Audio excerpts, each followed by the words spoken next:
All right, so today I'm working on this F550, and the driver's complaining about exhaust smell inside the cab, amongst some other things.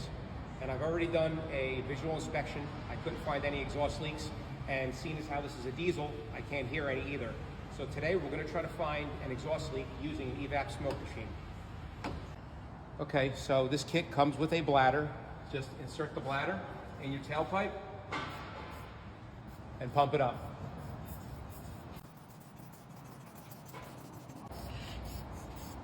Just like that. I have a rag on the other side.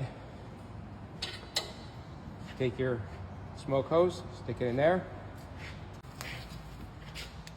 Turn your power on.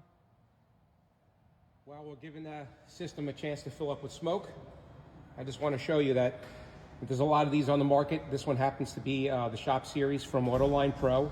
It comes with a bunch of adapters, and this should be pumping smoke right now, as you can see. So let's take a walk down the exhaust here and see if we can see anything. Aha, look at that. That flange is loose. See that? So I will heat those nuts up and see if I can tighten up that flange, because that's a metal gasket in there. And I think that'll take care of my problem. If not, I'll have to replace the gasket.